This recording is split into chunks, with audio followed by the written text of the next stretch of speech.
It's a good stretch right now for the San Francisco 49ers. That's right. I did a piece that you lovely let me write for Fan Nation for all Terrific 49ers. piece. Oh, I appreciate it, man.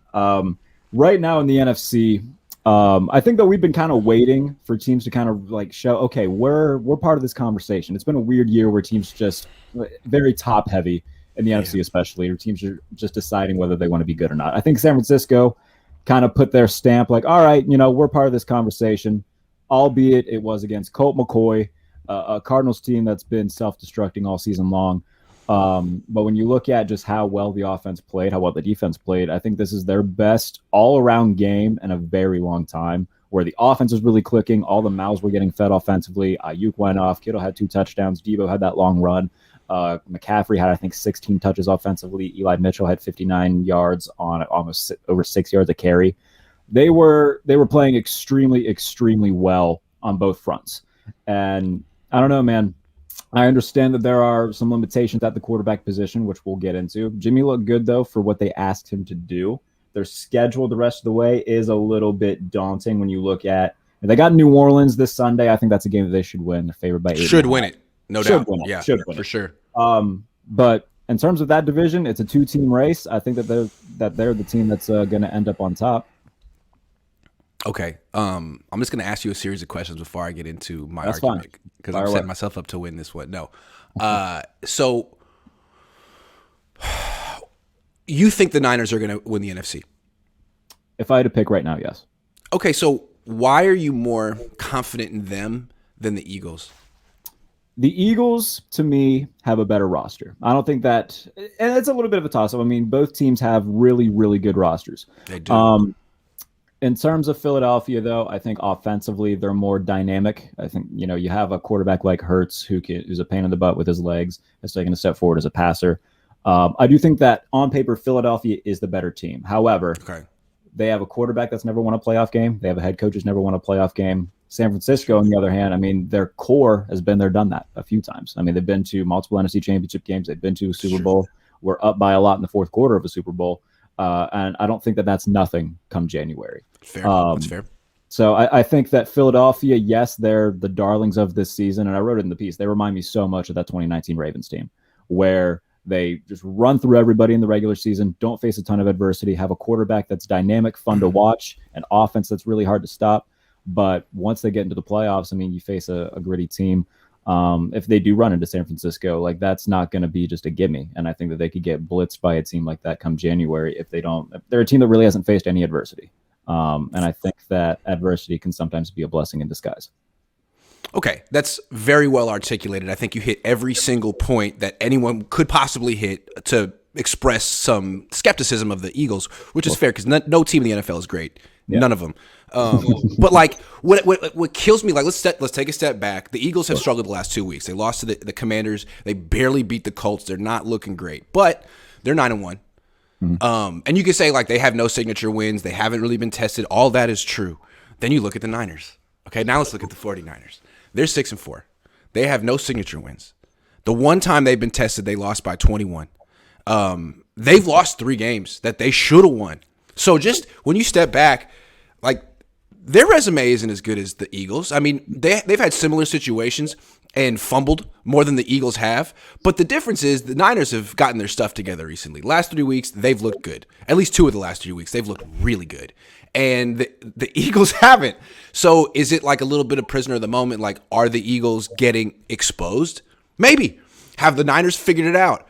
Maybe. Or maybe it's just like a quirk of the schedule and we'll see like a little bit more. To me, like the Niners have embarrassed themselves 3 times this year in ways that the Eagles haven't. But that could just be part of the Niners process. Slow starters, figuring out who they are. Now they're healthy. Maybe they'll be healthy the rest of the year. Maybe Jimmy Garoppolo won't get hurt. Maybe he'll keep this up. But it's like, I don't know, man. I wouldn't bet on that. This is the Niners. I feel like I've seen them before. So we give the Niners credit for their experience. But like to compare them to another team in another sport, I can think of them as kind of like the Houston Rockets when they had Chris Paul and James Harden, like a very confident team, but a team that ultimately never won anything. And so, I don't know. Is their experience good? Yeah, they have experience like disappointing you and like getting close. and not finishing the deal. So to me, like this team, the Niners are like paper champs. They have been together for a while. They've been crowned a long time ago. They told themselves they were the best team in the league on paper in 2019. They didn't seal the deal. They're all about, the hype and the media saying that they're the best. And right now, everyone's saying they're the best. And I feel like they haven't proven a damn thing yet. But on paper, you can make the argument. And you did. And I respect it. But I just like to see them be more consistent. Yeah, no, I get that. And you pointed out the losses, excuse me. What was it? Chicago week 1, which I don't know, man. I put an asterisk on that. Yeah, I mean, it's week 1. Teams are still figuring themselves out. It was in a water park. Like that one was just a little bit. That's true. Weird. The Atlanta game was one that they were hurt. Won. Yeah, they were hurt. Yeah. They were hurt. They were. And then the Denver game, it was week 3. So again, it's possible that this is all fluky stuff. But I guess we'll learn that over the next 4 weeks because New Orleans is better than Arizona, and then Tampa's better than New Orleans. Excuse me, Miami's better than all of them. And these teams are coming up. And then you got Seattle on Thursday night in Seattle. And then you got Washington. So all games the Niners could and should win, but we'll see what happens. Yeah, no, that game against Miami, I think that's going to be a big test factor for both teams because I think Miami is another one of those teams that they've played well. The offense is dynamic. I think they still have a little bit of questions about them because they haven't won. I shouldn't say they haven't won anything under weird circumstances. They beat Buffalo early on in the year, but it was in a 1,000,000,000,000 heat. A ton of Bills were out. So I think that'll be something big for both teams. Okay, if the 49ers beat the Dolphins, that's a dynamic offense. If the Dolphins beat the 49ers, okay, that's a big win. No one can really make any excuses as to why the Dolphins won or whatever like that. So that's one that I think a lot of people will be circling.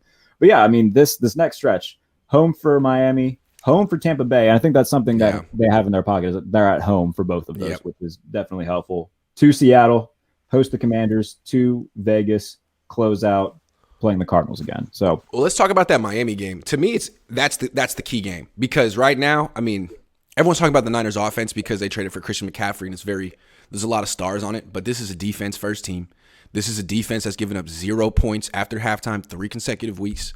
And this is basically a defense that the NFL has no answers for right now. Andy Reid and Patrick Mahomes did, but no one else has been able to replicate what they do against the 49ers. Which, by the way, no one else in the league can really replicate what Mahomes and the enemy do. So, of course. Yeah, so the Chiefs can have their way with the Niners defense, but no one else can, and no one else can follow their script. So now everyone's going to be looking at Miami because, Tua he's a good quarterback, but it's not like he's Patrick Mahomes. Sure. And so people are going to be looking at Miami and be like, all right, what is Mike McDaniel going to do against DeMeco? Because no one knows DeMeco Ryans better than Mike McDaniel. No one's going to have a better plan for the Niners defense than Mike McDaniel. Does it work? Can we replicate it? So it's possible that the Dolphins will expose the Niners defense that week. I mean, they haven't faced a ton of good offenses. Or it's possible that Mike McDaniel will give his best and DeMeco will shut it down and the league will be like, well, damn, we got nothing now. So that's going to be a very big game. The league's going to be watching that. Yeah, no, definitely. And I think on the AFC side too, I mean, if you're a team like obviously Buffalo, Kansas City, a team that could eventually see Miami in the playoffs, you're going to be paying close attention to that, especially if the 49ers figure out a way to, slow down the offense and they kind of lay a blueprint for, okay, if you do this and this, you That's can a good point. Miami. I hadn't thought of it from that perspective, but yeah, it's also DeMeco's opportunity to show the league what to do with Miami because Miami's kind of just having their way. Yeah, offensively. For DeMeco Ryans too, I mean, he's a guy who's more than likely going to be a head coach in 2023. So this is a big proving point for him as well. In terms of where he goes, I think that I wouldn't be so sure about that, though. I'm just saying he's a defensive coach. He's only been a coordinator 2 years. It might depend on what happens in the playoffs. Yeah. Saleh took 4 years. They could always use inexperience against him. But soon, it's either going to be this year or next year. It's coming up. He's really good. There have been examples of guys who were Brandon Staley was only the defensive coordinator for the Rams for a year. It could happen. It probably should happen. Yes. But I just remember this with Saleh. He had some good years, and then he got the Browns took Stefanski over him. That was surprising at the time. But so he had to keep. Sometimes I don't know. See what happens. Offensive guys definitely seem to get more of the benefit of the doubt than defensive guys, and that it's the league we're in now. I understand it. But no.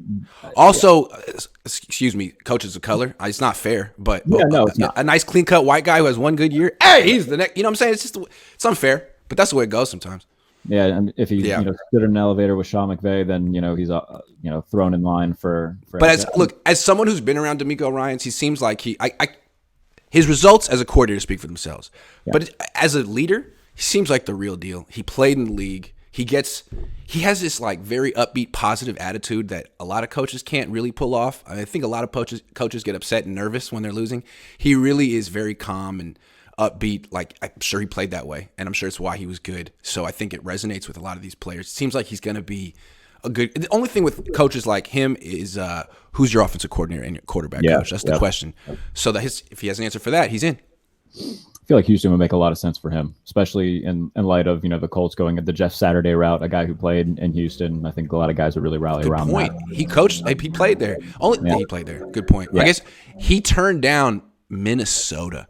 Yes, that's a good team. Yeah. So I'm curious to see. Does he?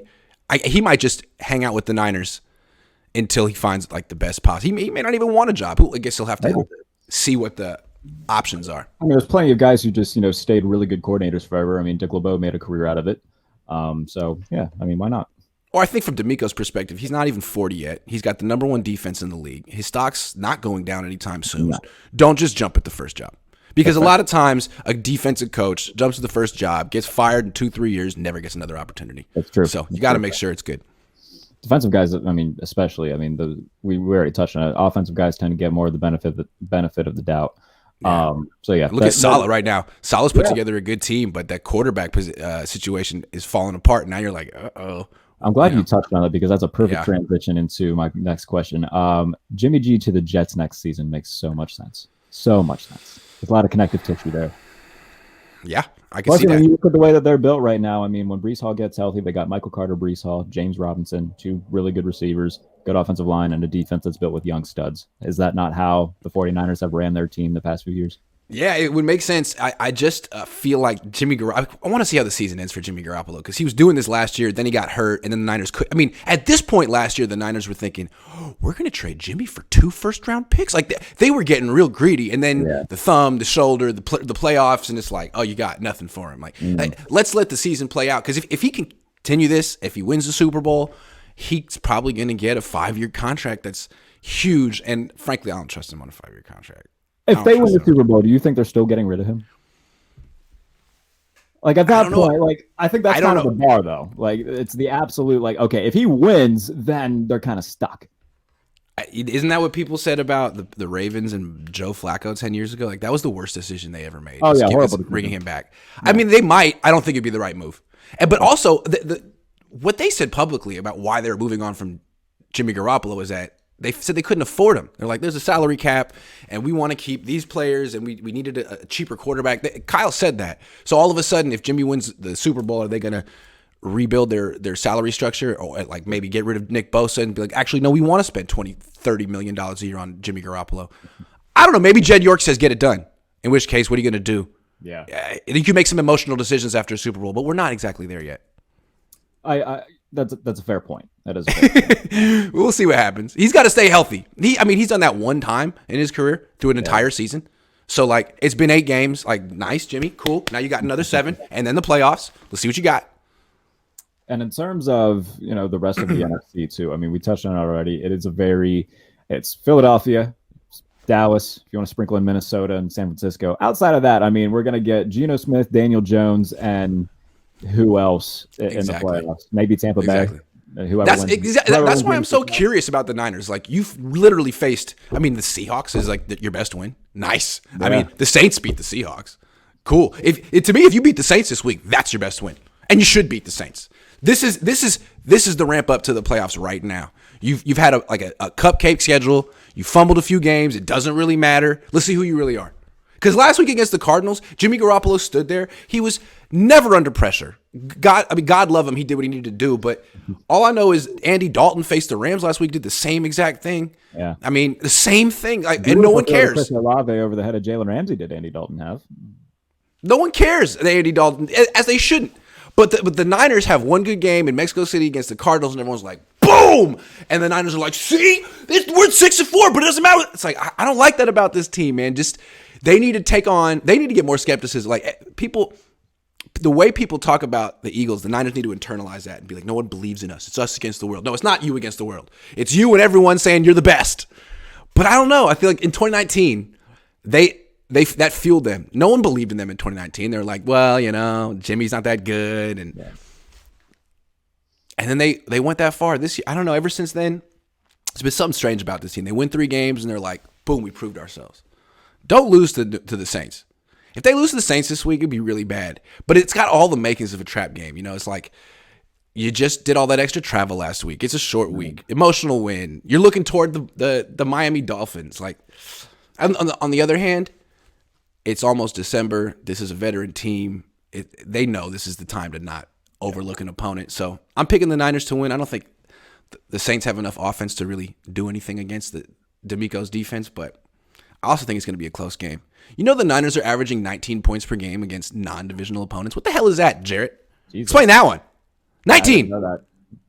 And like 2 weeks ago, they were floundering for 3.5 quarters against the Chargers. So, and now they got to face the Saints, who they're really underperforming, but frankly, they do have a lot of talent on that defense. They got DBs, they got pass rushers. I'm curious to see if the Niners play down. The quarterback, though, that's the thing. Like, it's either, it's Andy Dalton more than likely or Jameis Winston. Like, none of those guys are going to be world beaters. To me, this feels like a 24-14 game, 23-13 game. But, then it should be like a 31-10. It should be pretty much a repeat of last week. A dismantling, but I don't expect a dismantling for some reason. They're 8.5-point favorites last time I checked. So yeah, I wouldn't bet on that game. I teased it down. Don't worry. I teased it 2.5. 8.5. Whew. Yeah. Nice. I don't even know what that means. Does that mean that you like put a part? I'm Jewish. I don't do this. I'm sorry. My Jewishness won't allow me to make these bets. I'm sorry. If you like build a parlay, but like you're not too confident in like all the spreads, you can do a teaser, like a 6-point teaser. So let's say that the spread's 8.5, teases it down to 2.5, and then you build that. It's less odds, but if you make it like a bigger parlay, then you can still win decent money. Did you like how I pretended to follow you? I was like, yes. Okay, got it. Now I understand it. I'll send you a step-by-step thing. It'll be Thank great. Thank you. I'll help you make your first sports bet. That could be our thing. And then I'll lose $50 and I'll hate you for it. It's your fault. Well, don't. It's your fault, Jarrett. Yeah. That happened to me 2 years ago with my friend up to Tahoe, and he was like explaining to me craps the whole weekend, and I was like, okay, I'm gonna play. I lost $200 in 15 minutes. Don't worry. I was like, man, it's your fault. You told me I was gonna be good at this. I have friends that play craps, and they're like, dude, you'll make money. I'm like, I'm not a casino guy. Man, I lost money so fast. I was like, man, it doesn't get much more fun than that, guys. Let's do that again. I'll be right back. The closest thing to a casino that I do is if like FanDuel gives you like $10 in casino creds, and then I'll just like play virtual roulette, throw it on red, and hope for the best. You can't do that in California, and that was on the ballot, and we voted against it. I can't explain that one. I voted for it. California. You can't vote. You can't gamble. No, I think I don't understand why. I don't even understand why. But yeah, you can't do it. Interesting. Can't do it. Not that I would, because again, my Jewishness doesn't allow me to. Yeah. I think other people should be allowed to. Of all places, though, California seems like a shoo-in to be able to do it, I don't understand. I think it's because I don't even know. Sports gambling. I don't even know. Sports gambling. In terms of the rest of like the playoff picture that could form, Buffalo beat Detroit. That was fun. Josh Allen's arm is worrying people. Then Von Miller, they've been bit to hell by the injury bug, by the way. Suddenly, the Niners are the only team with injury luck right now, which is amazing. Which is weird. Very weird for that team, like especially over the past couple of years. So strange. The one person that can't get healthy is Eric Armstead, and it doesn't seem to matter. Although it will. That's the one thing. They're going to need Eric Armstead to come back. If they're going to make this run to the Super Bowl and actually win the Super Bowl, I don't think they can do it without him. Like, their pass rush the last few weeks has not really been there. And it hasn't mattered because they faced freaking Cooper Kupp, Austin Eckler, and Colt McCoy. It hasn't mattered, but it's going to matter. They had zero pass rush against the Chiefs. Our Armstead, like, I'm not the biggest Armstead guy, but he is a good player. I mean, he's not going to get a ton of sacks, but he'll create pressure. He creates a positive impact. They're paying a lot of money for him, and they've been fine without him for now, but at a certain point, they're going to need him back. And it sounds like he practiced yesterday. He may be getting closer, which is a good thing. They just got to keep him healthy now. In terms of their defense, I mean, there's been a little bit of questions about the usage of Jimmy Ward. I saw that Jay was talking about it on Saints podcast. I can't remember the name of it. Sorry to whomever hosts that Saints podcast. But in terms of how they're using their DBs, I mean, Travarius Ward's been a great pickup this year. But it appears that fans are a little bit questionable about the usage of Jimmy Ward. Yeah. you got to give D'Amico Ryans respect and credit for having a strong opinion and sticking to it. He seems to feel, I can't speak for him, but it seems like he feels going from Ward and Tart to Hufanga and Gibson is a big change. And it seems like you get guys who actually catch deflections. Sorry, Jimmy. He caught one this year, but it seems like Ryans feels like he has two playmakers in the back end now, and he wants that. And now you put Jimmy Ward, who I think is a better safety than a nickel. I don't think D'Amico cares. I think he feels like, you know what? You're not a playmaker at either spot. You're a good tackler at both spots. Let's put you at nickel, and I'll have two guys who can intercept passes in the back end. And I think so far you can't say that the defense has been worse because of it. I just think it's interesting. Like, they have this guy, Samuel Womack, who's a rookie. I think he's probably looked really good in the preseason. I was a big fan of his. I think he's probably – he had a pick in the last game at the end in garbage time. I think he's probably a better nickel than Jimmy Ward. Jimmy Ward's not a nickel. I think Jimmy Ward should probably be playing safety over Gibson, but you can't argue with the results at this point. So kind of a tough spot for Jimmy. As a Steeler fan, it reminded me a lot of last year when they were using Minkah Fitzpatrick in that role for a little bit because they had nobody else to do it. Right. And then fans are like, what the hell's wrong with Minkah Fitzpatrick? Well, there's nothing wrong with him per se. It's just the fact that he's wearing 100 hats on that side of the ball where he's not able to do, his normal center field lurking and make plays. Now, they seem to have found at least a rotating door at that position, and Minkah is playing really well. So I am interested to see how they use different nickel guys going forward. If they try to use Womack more like that, that'll be something to pay attention to for them. I mean, it's going to be interesting this week because the Saints have weapons. I think no one's looking at the Saints. Everyone's overlooking them, and they probably should. But you got Olave, Jarvis Landry, Jawan Johnson, Taysom Hill, Alvin Kamara. They got weapons, so let's see how Jimmy Ward does this week. He can face Jarvis Landry. That's a tough matchup for him. Then you got Diamador Lenore going up against Chris Olave. That's a tough matchup. Demo Lenore, by the way, one of the coolest dudes I've ever interviewed. I love talking to him. He's cool. He's definitely a very cool guy. Absolutely. Before I let you go, because I know you got to skedaddle here in a minute. You want to see how stupid my life is? Please. All right. So there's a Dolphins fan account.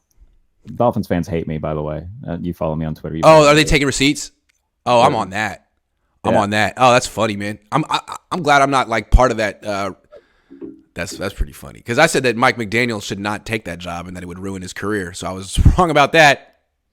Yeah. I don't know, man. I'm all for goofy fun. Don't get me wrong, but this dude took the time to make graphics, make like a 64-person bracket.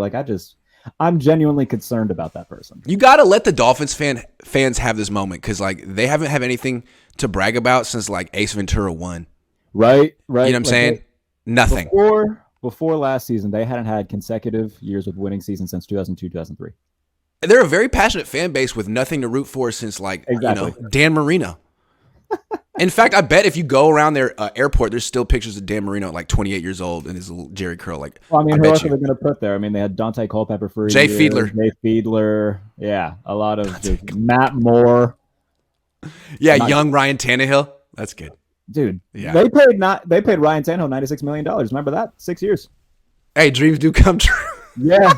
We talk about all-time bag getters. I know that Chase Daniels, the joke that we make, but Ryan Tannehill, Jimmy Garoppolo. Dude, Jimmy Garoppolo is going to do it again, dude. He's doing it right now. He's going to get another bag if he stays healthy, and I can only applaud him because the last pay him per season. Look, if he could keep this going, which I don't, he's never done it, but if he could keep this going, he's going to make the argument that he's a top 10 quarterback, right? Someone's going to say that, and someone's going to fall for it. And then they're going to give him the money, and they're going to be like, hey, okay, let's call Jimmy and get him in for minicamp and be like, oh, Jimmy didn't return your call today. Jimmy didn't call you. That's what they said about he got this contract, and he never calls you back in the offseason. He goes dark. He treats it like a 6-month of the year job. Yeah, man, I can't wait for someone to reward his next contract year effort. He's marketing himself. This is marketing. He is not that guy. I'm sorry, and not very few people love football the way that Tom Brady and Jerry Rice do. Right. But they can market themselves that way in a contract year. Just don't fall for it, please. Come on, we know Jimmy. We all know Jimmy. He's been on the block for about 10 years. We know him. He's doing it again. God love him. Jimmy from the block. He's doing it again. You got to give him respect that he can make money when it's time to make money. Now, look, there will be a team that does it. We touched on the Jets, maybe the Giants, depending on what they decide to do. A team that's built pretty well and just needs a quarterback, and then say, all right, that'll do. A team that doesn't know him that well. That's why Robert Saleh knows him. Robert, if you're watching, come on, man. You know him. You know that I know that you know him. Maybe the Giants. Although, really, is Jimmy an upgrade over Daniel Jones? I don't know about that. Yes. Oh, come on, Grant. He's an upgrade over Daniel Jones. Come on now. You put Jimmy on that. Daniel Jones, but you put Jimmy on that Giants offense with Richie James Jr. and Darius Slayton. I mean, I don't know. I'm so skeptical of Jimmy. He's got the best defense, the best weapons right now, the best left tackle. Dude, finish the deal, man. Let's see you do something. Like, I'm not sitting here making the argument that he is a top 10 quarterback. He's a guy that needs everything to be right. It's right. It's all right for you right now. I think like a younger Dak Prescott when he was like a rookie second year. Like if everything is right and everything's good, then he can make plays. Everything is right and everything is good. So I want to see him win the Super Bowl, like you think he will, like you predicted he will. I didn't say win. You didn't say that. I'm just kidding. I said they'll make it. I'm just kidding. I think they're playing for the right to lose to Buffalo or Kansas City. But I'm not. Doesn't it feel like Kansas, like those two teams are going to run the league for a little bit? Feels like it. It does feel like it. Buffalo when they get healthier, yeah, definitely. I mean, this has been a year of injuries for them. But yeah, it seems like those two teams and then the rest. Frankly, it feels like Kansas City's league because I don't know. I mean, like losing Brian Daboll, we were all excited about Ken Dorsey at first, but now it's like everybody's watched him slam around a tablet in the press box in Miami. We're like, oh, he's a sociopath. Yeah, maybe he's not a cool, calm, collected. I don't know. Anyway, I got to go. Hey, if you want to call in and tell me what you think of the Niners, you can go to my channel soon. I'm going to be doing a Cohn phone, or you can chill with Jared. I don't know what Jared's doing. I'm not trying to take. I'm doing a pump fake later at 2 with Nick Faber for Honolulu Blues for the Lions stuff. So that's what I'll be doing. But hey, appreciate you, brother. We'll do this again soon.